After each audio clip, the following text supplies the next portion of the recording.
Good morning students. 10th class में अपन ने पिछले वीडियो में एक्टिव्स पैसिव्स की बात की थी, जिसमें आपको कुछ रूल्स बताए गए थे। आज अपन उन्हीं रूल्स को आगे बढ़ाते हुए क्या करेंगे कि जो कितने प्रकार के सेंटेंसेस को एक्टिव वॉइस से पैसिव वॉइस में इंटरचेंज करते हैं उसकी बात करें। तो देखो, सबसे पहले जो आपका होता है असर्टिव सेंटेंस, दूसरे प्रकार का जो सेंटेंस है वो इंट्रोगेटिव सेंटेंस है, और जो थर्ड टाइप है वो है इंपरेटिव सेंटेंस। इनको अपन एक्टिव से पैसिव वॉइस में चेंज करते हैं। तो देखो, अपन सबसे पहले लेंगे असर्टिव सेंटेंस को। अब असर्टिव सेंटेंस में उन्हीं रूल्स को फॉलो करते हुए अपन सेंटेंस बनाते हैं। जैसे हरी writes a letter to his father.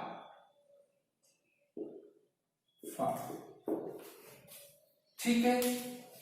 अब देखो, इसमें जो अपना पहला रूल था एक्सचेंज सब्जेक्ट एंड ऑब्जेक्ट, तो अपना सब्जेक्ट क्या हुआ? हरी हुआ। ऑब्जेक्ट क्या हुआ? लेटर हुआ। तो देखो, इसका पैसिव वॉइस बनाएंगे तो ये होगा ए लेटर। अब बी का प्रयोग करें तो बी का प्रयोग किसके अनुसार होगा? वर्ब के अनुसार। तो देखो, आपके फर्स्ट फॉर्म में एस दिया है, यानी भगवान फर्स्ट वक्त को किस रूप में दर्शन देता? इज देगा। तो लेटर के अनुसार सिंगुलर तो इज। फिर जो थर्ड रूल था अपना मेन वर्ब की थर्ड फॉर्म, तो राइट की थर्ड फॉर्म क्या होती है? Return to his father by का प्रयोग करेंगे और सब्जेक्ट को ऑब्जेक्ट बना। जैसे दूसरा सेंटेंस अपन लें, जैसे he is watching a film on TV, ये सेंटेंस। तो देखो, इसमें ही सब्जेक्ट हुआ और ऑब्जेक्ट है वो है ए फिल्म। तो देखो, एक्सचेंज सब्जेक्ट एंड ऑब्जेक्ट, इसलिए फिल्म क्या हो गया? सब्जेक्ट हो। अब यहां ये भी सिंगुलर नंबर थर्ड पर्सन है, इसलिए इज आया। ये भी सिंगुलर नंबर थर्ड पर्सन है, इसलिए इज। अब बी का प्रयोग करें तो बी का प्रयोग देखो प्रोग्रेसिव वर्ब, यानी मेन वर्ब की फर्स्ट फॉर्म में आईएनजी, यानी इसको अपन फोर्थ फॉर्म भी कहते हैं। तो देखो, भगवान चौथे वक्त को किस रूप में दर्शन देता है? बीइंग के रूप। तो देखो, यहां बी की फॉर्म आ गई be. Third rule main verb की third form watched on TV by. देखो, ही नॉमिनेटिव केस है, इसको एक्यूजेटिव केस में बदलेंगे क्योंकि ये ऑब्जेक्ट हो रहा है, इसलिए बाय हिम। तो देखो, जो प्रोनाउन होते हैं, जैसे आई हो तो मी, वी हो तो अस, यू हो तो यू का नॉमिनेटिव एक्यूजेटिव केस सेम होता है। They, then, he, him, she, her, it, it.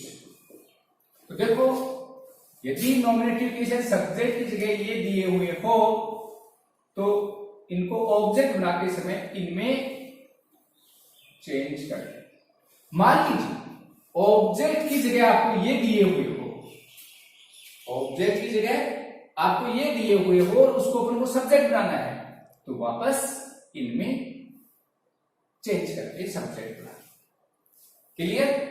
तो जैसे उसी प्रकार से हमने ही का क्या किया, ही, क्योंकि वहां एक्यूजेटिव केस भी था और इसको अपन को एक्यूजेटिव केस में यानी सब्जेक्ट का इसको ऑब्जेक्ट बनाना है। अब देखो नेक्स्ट सेंटेंस लेते हैं। I have won the match,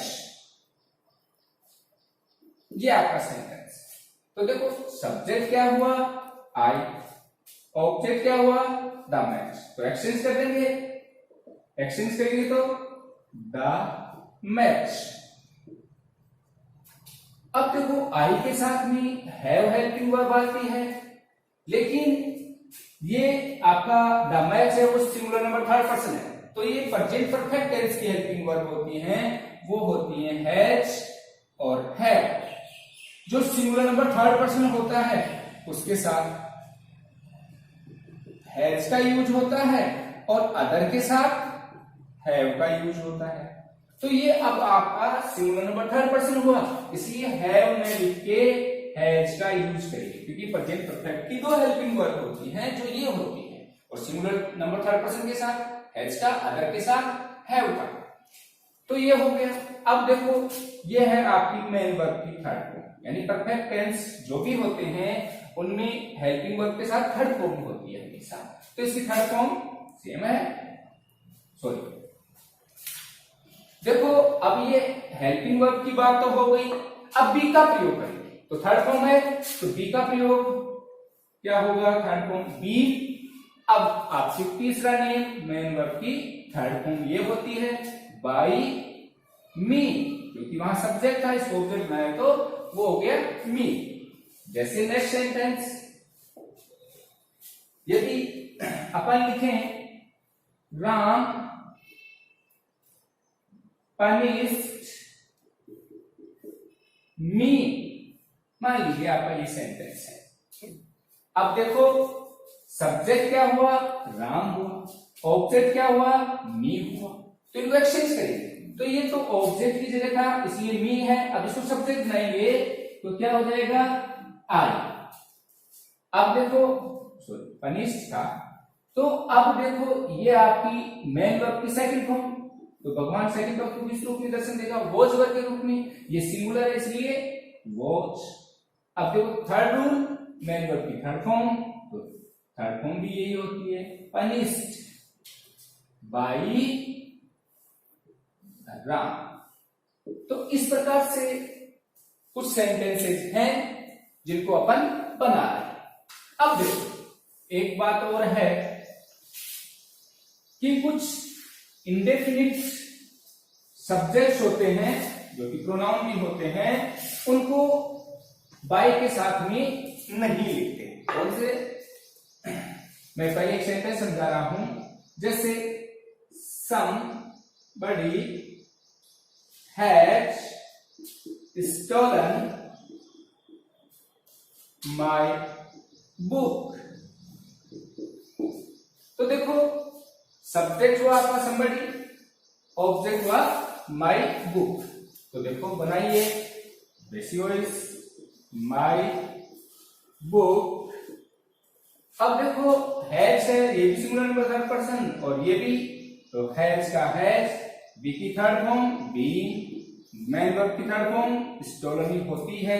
अब ये जो है वो इंडेफिनिट प्रोनाउन है, तो जितने भी इंडेफिनिट सब्जेक्ट्स होंगे उसको बाय के साथ में, बाय के साथ नहीं लिखते हैं। क्या नहीं करते, लिखते नहीं हैं।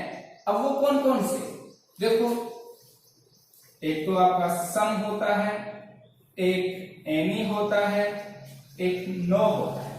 इनमें वन जोड़ो या बॉडी जोड़ो, तो देखो क्या हो गया, someone somebody, anyone anybody, no one nobody और एक नन होता है। ये आपके इंडेफिनिट सब्जेक्ट्स हुए। इसके अलावा पीपल होता है, दे होता है, इनको बाय के साथ में नहीं लिखते। जैसे एक सेंटेंस और लिखते हैं, people work work, people work, sentence नहीं बैठेगा ऐसे, people speak English all our world. तो देखो ये सही, तो सब्जेक्ट क्या हुआ पीपल, ऑब्जेक्ट क्या हुआ इंग्लिश, तो आपका पैसिव बनेगा इंग्लिश, फर्स्ट फॉर्म इसलिए is, third form spoken all our work. अब जो पीपल है इनको बाई के साथ में नहीं लिखेंगे। तो इस प्रकार से इंडेफिनिट सब्जेक्ट की बात समझ में आ गई होगी, और जो असर्टिव सेंटेंस थे उसमें कुछ एग्जाम्पल्स मैंने समझाए हैं, और आप प्रयास करना और सॉल्व करना सेंटेंसेस को एक्सरसाइज में, और फिर कोई प्रॉब्लम हो तो कॉन्टेक्ट करें। Thank you.